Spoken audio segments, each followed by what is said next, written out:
சரி, நாம எல்லாருமே நம்மள நாமளே கேட்டுக்க வேண்டிய ஒரு கேள்வி இது. 60 வயச தாண்டுனதுக்கு அப்புறம் நம்ம சிறுநீரகங்களுக்கு நிஜமாவே என்னதான் நடக்குது? இது வயசாகிறதோட ஒரு சாதாரணமான விஷயமா, இல்ல நாம உடனே கவனம் செலுத்த வேண்டிய ஒரு எச்சரிக்கை மணியா? வாங்க, இத பத்தி கொஞ்சம் ஆழமா பார்க்கலாம். இது ஒரு சைலண்ட் அட்டாக் மாதிரி. ஒரே நாள்ல நடக்கிற மாற்றம் கிடையாது. ரொம்ப மெதுவா வருஷ கணக்குல நம்ம சிறுநீரங்களோட செயல்பாடு கொஞ்சம் கொஞ்சமா குறைய ஆரம்பிக்கும். நம்ம அதை கவனிக்க ஆரம்பிக்கும் போது பாதிப்பு கொஞ்சம் அதிகமா இருக்க வாய்ப்பு இருக்கு. இந்த அறிகுறிகளை கொஞ்சம் கவனிச்சு பாருங்க. ஒருவேளை உங்களுக்கும் இது பழக்கமானதா இருக்கலாம். எந்த காரணமும் இல்லாம உடம்பு சோர்வா இருக்கிறது, காலையில தூங்கி எந்திரிக்கும் போது முகம் லேசா உப்பின மாதிரி இருக்கிறது, இல்ல ராத்திரியில அடிக்கடி பாத்ரூம் போக வேண்டி இருக்கிறது. இது எல்லாத்தையும் நம்ம வயசானதால வருதுன்னு ரொம்ப சுலபமா நினைச்சிடுவோம். ஆனா இது உங்க சிறுநீரகங்கள் உங்களுக்கு அனுப்புற ஒரு சின்ன வார்னிங் சிக்னலா கூட இருக்கலாம். இந்த நம்பரை பாருங்க, 150 லிட்டர். இது சும்மா ஒரு நம்பர் இல்ல. ஒவ்வொரு நாளும் நம்ம வீட்ல இருக்கிற வாட்டர் ஃபில்டர் மாதிரி, ஆனா அதை விட பலாயிரம் மடங்கு சக்தி வாய்ந்த நம்ம சிறுநீரகங்கள் கிட்டத்தட்ட 150 லிட்டர் ரத்தத்தை சுத்திகரிக்குது. யோசிச்சு பாருங்க, இந்த மிஷினோட வேகம் கொஞ்சம் குறைஞ்சா என்ன ஆகும்? நம்ம உடம்புல நச்சுக்கள் தேங்க ஆரம்பிச்சிடும். அதுதான் எல்லா பிரச்சனைக்கும் ஆரம்ப புள்ளி. இவ்ளோ பெரிய பிரச்சனைக்கு தீர்வு எங்கேயோ மலை மேல இல்ல, நம்ம சமையல் அறையிலேயே இருக்கு. இயற்கையோட ஒரு சின்ன அதிசயம், ஒரு சிம்பிளான ஹீரோ. பார்க்கறதுக்கு ரொம்ப சின்னதா இருந்தாலும் அதோட சக்தி ரொம்ப ரொம்ப பெருசு. ஆமாங்க, நாம பேசுறது சப்ஜா விதைகளை பத்தி தான். பாசில் சீட்ஸ்னு சொல்லுவாங்க. இந்த சின்ன கருப்பு விதைகளை தண்ணில போட்டா போதும், ஒரு மேஜிக் மாதிரி அது ஒரு ஜெல்லி மாதிரி பளபளப்பான ஒரு கவசம் மாதிரி மாறிடும். இந்த அற்புதமான மாற்றம் தான் அதோட மருத்துவ குணங்களோட மொத்த ரகசியமே. சரி, இந்த சின்ன விதைகள் எப்படி ஒரு சூப்பர் ஹீரோ மாதிரி வேலை செய்யுது? இது 4 முக்கியமான வழிகள்ல நம்ம சிறுநீரகங்களை பாதுகாக்குது. அந்த 4 வழிகளையும் இப்போ ஒன்னொன்னா விளக்கமா பார்க்கலாம். முதல் மற்றும் மிக முக்கியமான வழி நச்சு நீக்கம். அதாவது நம்ம உடம்புல இருக்கிற தேவையில்லாத கழிவுகளை வெளியேற்றுறது. இத ஒரு உடல் கிளீனிங் டீம்னு நினைச்சுக்கோங்க. அந்த ஜெல்லி மாதிரி இருக்கிற நார்ச்சத்து நம்ம குடல்ல தேங்கி இருக்கிற நச்சு பொருட்களை ஒரு காந்த மாதிரி இழுச்சு இறுக்கமா பிடிச்சுக்கும். இதனால அந்த நச்சுக்கள் ரத்தத்துல கலக்கிறது தடுக்கப்படுது. இதோட நேரடி பலன் என்ன தெரியுமா? நம்ம சிறுநீரகங்களோட வேலைப்பழு பாதியா குறைஞ்சிடும். அதுக்கு தேவையான ஓய்வு கிடைக்கும்.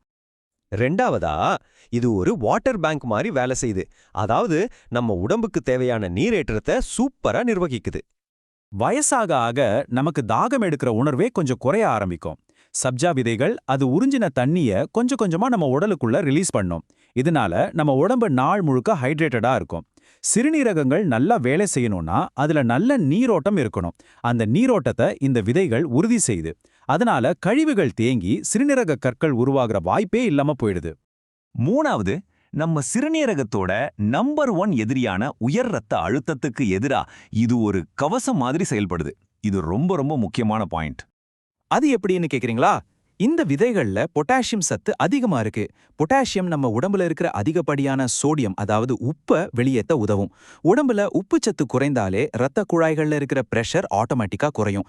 இதனால நம்ம சிறுநீரகத்துல இருக்கிற லட்சக்கணக்கான சின்ன சின்ன ஃபில்டர்கள் சேதமடையாம பாதுகாக்கப்படுது. 4வது மற்றும் கடைசி நன்மை ரத்தத்துல சர்க்கரையோட அளவை கட்டுப்படுத்துறது. குறிப்பா சர்க்கரை நோய் இருக்கிறவங்களுக்கும் இல்ல அந்த பாதிப்பு வர வாய்ப்பு இருக்கிறவங்களுக்கும் இது ஒரு வரம்னே சொல்லலாம். சப்ஜா விதைகள்ல இருக்கிற நார்ச்சத்து நம்ம சாப்பிடுற சாப்பாட்டுல இருந்து வர சர்க்கரைய ரத்தத்துல மெதுவா கலக்க வைக்கும்.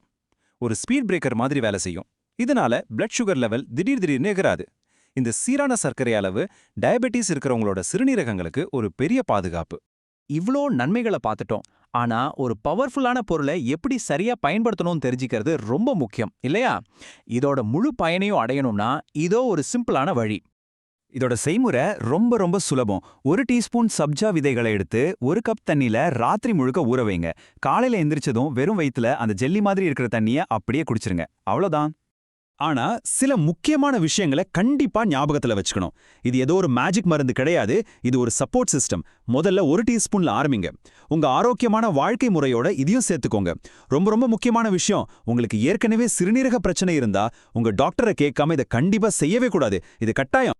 பாருங்க, உண்மையான ரகசியம் அந்த விதைகள்ல மட்டும் இல்ல, அத நாம தினமும் பின்பற்ற பழக்கத்துல தான் இருக்கு.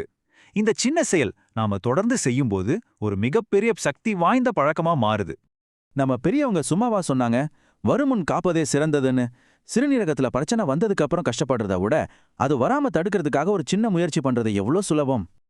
அதனால இந்த பயணத்துல சப்ஜா விதைகள் ஒரு சூப்பரான பார்ட்னர் மட்டும்தான். உண்மையான வெற்றிங்கிறது அதோட சேர்த்து போதுமான அளவு தண்ணி குடிக்கிறது, நல்ல சத்தான சாப்பாடு சாப்பிடுறது, அப்புறம் சின்ன சின்ன உடற்பயிற்சி செய்யறதுன்னு ஒரு முழுமையான வாழ்க்கை முறையில தான் இருக்கு.